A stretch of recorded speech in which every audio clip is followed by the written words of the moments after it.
शांति। आज हम सुनेंगे 29 जून 1970 की अव्यक्त मुरली, समर्पण का विशाल रूप। तो बाबा हमसे पूछ रहे हैं, आप सभी अपने चारों मूर्त को जानते हो? आज बाप दादा हरेक के अभी संगम समय की 4 मूर्त एक एक के देख रहे हैं, भविष्य के नहीं, संगम की। वे 4 मूर्त कौन सी हैं? अपनी मूर्त को जानते हो? तो जितना बहुत समय से सफलता मूर्त बनाएंगे, उतना ही बहुत समय वहाँ संपूर्ण राज्य के अधिकारी बनेंगे। समझो, अगर कोई बहुत समय से सफलता मूर्त नहीं बनते, यानी स्वराज्य अधिकारी मूर्त नहीं बनते, तो उसी अनुसार राज्य का अधिकार भी थोड़ा समय ही मिलता है, संपूर्ण नहीं मिलता है। तो 4 मूर्त बाप दादा कौन सी देख रहे हैं? एक तो है ज्ञान मूर्त, दूसरा गुण मूर्त, ज्ञान अपने में कितना लाया है और उस ज्ञान के आधार से गुण मूर्त कितना बने हैं। और फिर तीसरा है दान मूर्त, ज्ञान रत्नों का दान, गुणों का दान, शक्तियों का दान कितना दिया है। और चौथा है संपूर्ण सफलता मूर्त, संपूर्ण सफलता मूर्त, ज्ञान मूर्त, गुण मूर्त, दान मूर्त और संपूर्ण सफलता मूर्त। तो हर एक के 4 मूर्त देख रहे हैं। तो अब अपनी 4 मूर्त का साक्षात्कार कराना। अगर एक मूर्त भी कम है तो वहाँ भी कमी पड़ जाती है। तो जितना यहाँ बुक करेंगे उतना वहाँ प्राप्ति होगी। यही सोचो कि 4 ही मूर्त हमारी बनी हैं। जितना यहाँ अपनी मूर्त में सर्व बातें धारण करेंगे उतना भविष्य राज्य तो मिलेगा, लेकिन द्वापर में जो आपकी जड़ मूर्तियाँ बनेंगी वह भी इस संगम की मूर्ति प्रमाण ही बनेंगी। समझा? तो जितना समर्पण उतना संपूर्ण, क्योंकि बाबा हमें संपूर्ण मूर्त बनाना चाहते हैं। अब वो संपूर्ण मूर्त कैसे बनेगी? जितना समर्पण उतना संपूर्ण। लेकिन समर्पण का भी विशाल रूप क्या है? जितना विशाल रूप से इसको धारण करेंगे उतना ही विशाल बुद्धि भी बनते हैं और फिर विश्व के राज्य अधिकारी भी बनते हैं। तो ये विशालता साकार में भी क्या देखी? अब बाबा साकार ब्रह्मा बाबा ने क्या क्या समर्पण किया वो बता रहे हैं। एक तो अपना हर संकल्प समर्पण, दूसरा हर सेकंड समर्पण अर्थात समय समर्पण, संकल्प समर्पण, हर समय समर्पण, तीसरा कर्म भी समर्पण, जो कर्म हो रहा है, जैसा हो रहा है, बाबा को समर्पण। और चौथा समर्पण संपत्ति जो है उसका संबंध और संपत्ति का समर्पण, संबंधों का भी समर्पण।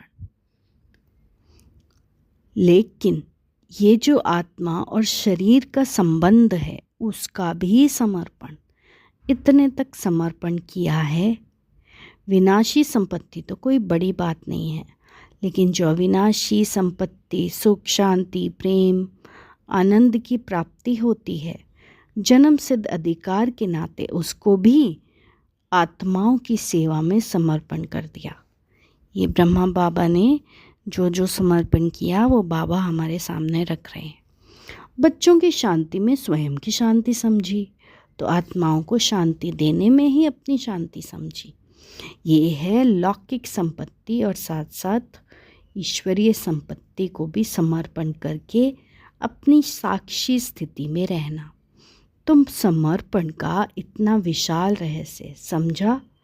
ऐसे विशाल रूप से धारण करने वाले ही संपूर्ण और सफलता मूर्त बनेंगे। तो समर्पण शब्द कोई साधारण अर्थ से न समझना, इतना गहरा है समर्पण।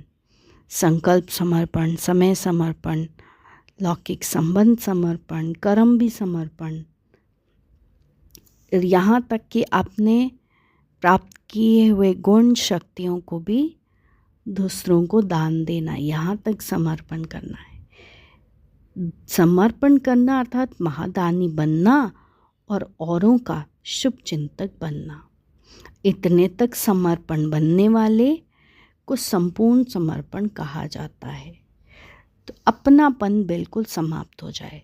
जब कोई चीज़ किसमें समा जाती है फिर समान हो जाती है ना, तो समाना अर्थात बाप समान हो जाना। इसको दुनिया में बोला कि मैं आत्मा परमात्मा में लीन हो जाऊं, लेकिन बाबा क्या कह रहे हैं, समाना अर्थात बाप समान बनना। तो अपनापन जितना समाएंगे उतना समानता मूर्त बनेंगे। आप लोग जब अन्य आत्माओं की सेवा करते हो तो क्या लक्ष्य रखते हो? आप समान बनाने का ना, लेकिन लक्ष्य रखो बाप समान बनाने का, तो फॉलो फादर हो जाएगा। जैसे कोई मगन अवस्था में होता है, अब अपनी तीसरी आंख सदैव निशाने पर रखो। जैसे कोई मगन अवस्था में होता है ना, तो उसके नैन एक टिक हो जाते हैं। वैसे ही अपना तीसरा नेत्र, दिव्य बुद्धि का नेत्र भी सदैव एक टिक, एक रस रहे। एक टिक अर्थात एक बाबा में ही टिका हुआ हो, मगन रूप देखने में आए। फिर तीसरे नेत्र का साक्षात्कार कैसे होगा? मस्तक से। मस्तक में झलक, नैनों में फलक देखने में आएगी। इससे भी पता पड़ेगा कि इनका तीसरा नेत्र मगन है या युद्ध स्थल में है। किसी को भी हम देखते हैं, अगर वो एक टिक होके, एक टिक कैसे पता चलेगा? जितना उसके नैन स्थिर होंगे उससे पता चलता है। तो इसलिए बाबा कह रहे हैं वहाँ तो स्थूल नैन एक टिक रहते हैं, यहाँ आपको अपना तीसरा नेत्र जो ज्ञान का बाबा ने खोला है इसको एक टिक रखना है।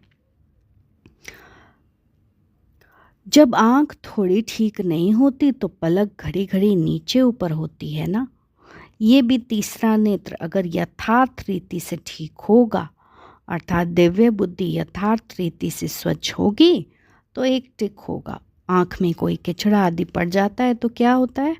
पलकें हिलने लगती हैं ना, तो किचड़े की निशानी है हिलना। ऐसे ही हमारा तीसरा नेत्र दिव्य बुद्धि में अगर किचड़ा है तो हिलते हैं। यथार्थ तंदुरुस्ती की निशानी है स्थिर रहना। वैसे ये तीसरा नेत्र सदैव एक टिक हो। ये साक्षात्कार आपके मस्तक से कराओ। कोई भी याद में मस्त हो जाते हैं तो आंखें एक टिक हो जाती हैं।